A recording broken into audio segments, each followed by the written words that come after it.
Bienvenue à tous les curieux. Oh, figure-toi que j'allais rendre visite à un ami et puis je ne sais pas comment j'ai fait.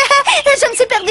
Un proverbe très fameux prétend que nul n'est prophète en son pays. Pourtant, il existe de nombreuses exceptions qui battent des records à domicile, mais dont la notoriété traverse les frontières locales avec beaucoup plus de difficultés. C'est notamment le cas d'un manga qui régale les fans japonais depuis plus de 25 ans par ses énigmes et ses histoires au scénario particulièrement recherché dans le genre policier, dans la plus pure tradition de Sir Arthur Conan Doyle et de ses émules. Il mêle adroitement le sérieux des enquêtes et l'humour des personnages et de certaines situations. Pourtant, il est sous-estimé et méconnu à l'étranger, y compris en France, deuxième pays le plus consommateur de manga au monde derrière le Japon. C'est pour ça qu'aujourd'hui je vous fais découvrir Détective Conan.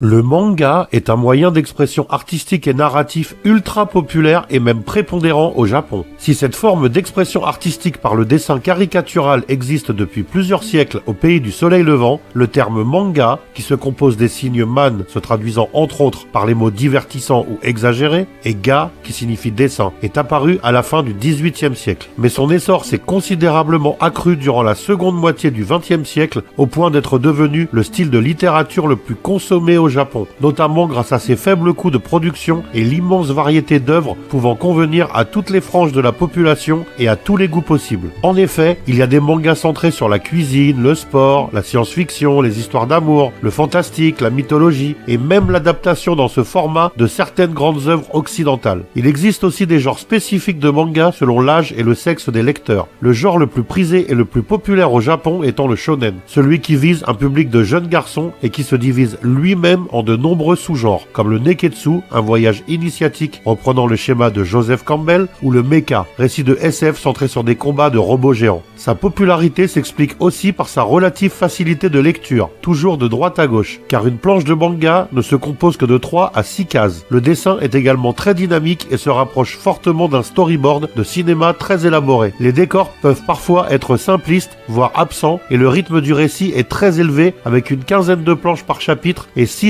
à 12 chapitres par tome, ce qui rapproche davantage sa narration du format série que les unitaires de nos BD européennes qui, eux, se consomment plutôt comme une version dessinée d'un long métrage. Certains mangas peuvent se targuer d'être de véritables phénomènes de société et leurs auteurs, les mangaka, sont de véritables idoles dans leur pays, comme c'est le cas pour Gocho Aoyama, le créateur de Détective Conan, initié en janvier 1994 dans le magazine Weekly Shonen Sunday et dont c'est la 3e œuvre.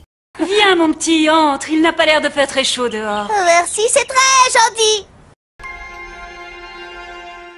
Le manga débute avec un jeune homme japonais de 16 ans expliquant ses conclusions concernant un meurtre sur lequel il vient d'enquêter. On apprend dès cette introduction que le jeune garçon est un lycéen prénommé Shinichi Kudo. Il vit seul car ses parents voyagent énormément pour leur travail, son père étant un auteur de romans très célèbre et sa mère une actrice renommée. Par ailleurs, il aide la police de Tokyo à résoudre des affaires complexes depuis environ un an en tant que détective consultant, comme le faisait son idole Sherlock Holmes dans les écrits de Sir Arthur Conan Doyle. D'ailleurs, Kudo est surnommé le Sherlock Holmes des temps modernes par la presse, qui souligne aussi bien sa sagacité que sa précocité. Une comparaison qui va droit au cœur du jeune Tokyoïte, qui considère Sherlock Holmes comme son modèle absolu et dont il vante les nombreuses qualités à sa meilleure amie, Ran Mori. On apprend également que Ran est la fille de Kogoro Mori, un ancien policier licencié des forces de l'ordre de la ville de Tokyo pour incompétence et reconverti en détective privé. Il est si peu doué qu'il a énormément de mal à faire tourner son entreprise, notamment à cause de la concurrence de Shinichi, l'ami de sa fille. Le manga est totalement réaliste en ce qui concerne les enquêtes, les indices, les preuves et les déductions de Kudo, à l'instar de l'œuvre de Conan Doyle, mais se montre assez fantaisiste, notamment au moment des arrestations, avec par exemple des tirs surpuissants du héros façon Olivier Tom.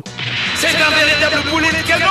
Ou des coups d'arts martiaux dévastateurs portés par Ran, une experte en karaté. Ces arrestations pour le moins musclées nous sont montrées dès les premières pages avec la capture d'un criminel qui tentait de s'enfuir, effectuée par Shinichi à l'aide d'un globe terrestre tiré en pleine nuque. Cela apporte un côté exagéré mais aussi humoristique dans la plus pure tradition des mangas et contraste avec le sérieux des enquêtes tout en allégeant considérablement son propos. L'amour est également présent dans l'œuvre de Gocho Aoyama via les sentiments de Shinichi à l'égard de Ran, une attirance réciproque réciproque, mais dont les deux protagonistes n'ont jamais osé avouer à l'autre la profondeur et la sincérité. Le lendemain de cette arrestation rocambolesque, alors que le jeune détective consulte le journal qui narre ses exploits et qu'il entend une conversation d'admiratrice le trouvant particulièrement séduisant et intelligent, Ran lui confesse que sa réussite provoque la ruine de son père et la met dans une situation peu enviable. Elle lui rappelle également sa promesse de l'emmener au parc d'attractions si elle gagnait un tournoi régional de karaté, ce qu'elle a fait. Il s'exécute alors. Et si je t'amenais à Tropical Land? Mais il est très loin de s'imaginer que cette simple sortie à Tropical Land va complètement bouleverser sa vie presque parfaite de jeune enquêteur adulé. Dans la file d'attente des montagnes russes, il démontre à une parfaite inconnue ses talents de déduction en devinant qu'elle fait de la gymnastique juste en observant ses callosités aux mains et des marques sur ses jambes qui proviennent très probablement de frottements avec des barres asymétriques. Quelques minutes plus tard, alors que Ran et Shinichi ont pris place dans un wagonnet de l'attraction, un crime horrible est commis puisqu'un passager se retrouve décapité à la sortie d'un tunnel. Kudo va devoir mettre tout son talent à l'œuvre pour découvrir le plus rapidement possible le ou les coupables de ce meurtre particulièrement sordide. À ce moment-là, ne se trouvait dans le petit train que 5 passagers en plus de la victime et des 2 jeunes amis. Tout devant se trouvaient 2 amis de la victime. Juste derrière elle étaient placés Shinichi et Ran. La victime et sa petite amie étaient quant à elle derrière le jeune détective et la karatéka. Et tout derrière se trouvaient 2 hommes en noir à l'air patibulaire et dont l'un possédait, selon Kudo, un regard glacial, les yeux d'un assassin capable de tuer de sang-froid. Ces 2 suspects trop parfaits sont cependant très vite innocentés par le jeune Sherlock Holmes japonais qui démontre en même temps la culpabilité de l'une des connaissances de la victime. Je ne vous dévoilerai quant à moi pas la solution de cette énigme pour ne pas vous gâcher la surprise. Cette première affaire qui nous est montrée en intégralité se révèle fondatrice et essentielle pour saisir la mécanique de l'œuvre, car les 2 éléments que sont l'ingéniosité et l'astuce employée par l'assassin ainsi que son mobile relativement touchant dans bien des cas sont récurrents dans le manga et participeront à le différencier des autres, le propulsant au sommet du genre policier. En fin de soirée, alors qu'ils sont toujours au parc d'attractions, Shinichi abandonne Ran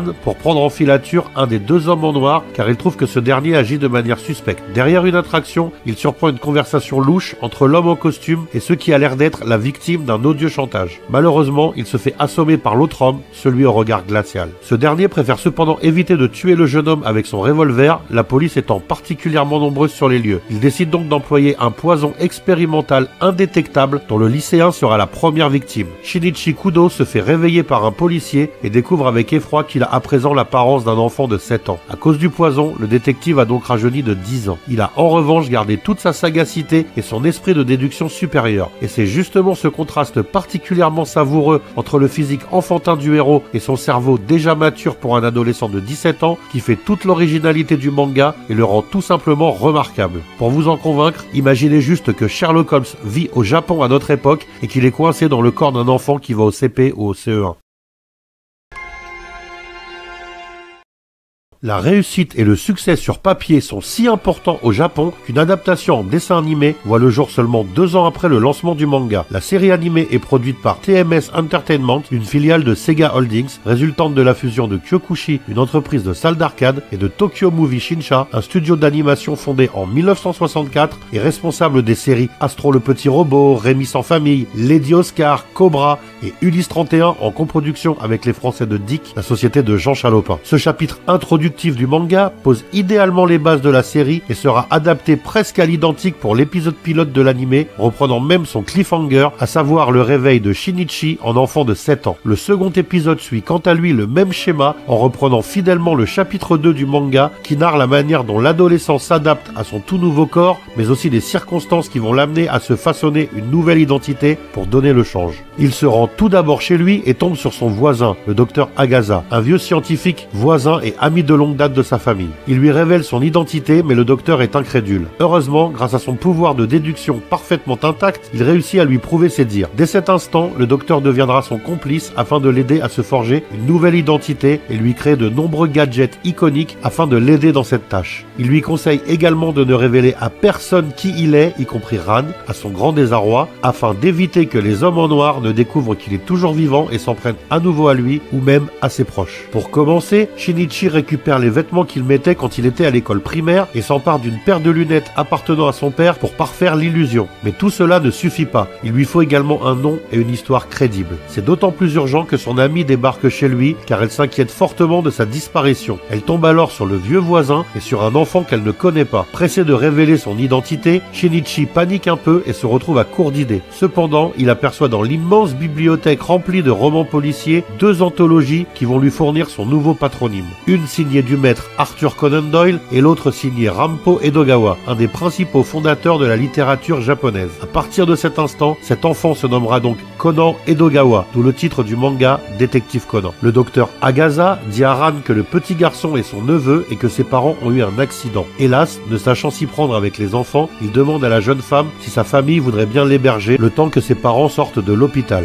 Conan n'approuve tout d'abord pas cette idée, puis se ravise quand le scientifique lui rappelle que le père de Ran est détective et qu'il sera donc dans la situation idéale pour retrouver les hommes en noir et donc sa véritable apparence. La lycéenne accepte de garder l'enfant et sur le chemin qui les mène à son domicile, elle confie au petit garçon ses sentiments pour Shinichi, qui sait à présent que son attirance pour elle est réciproque. Touche pas à ma copine, t'entends?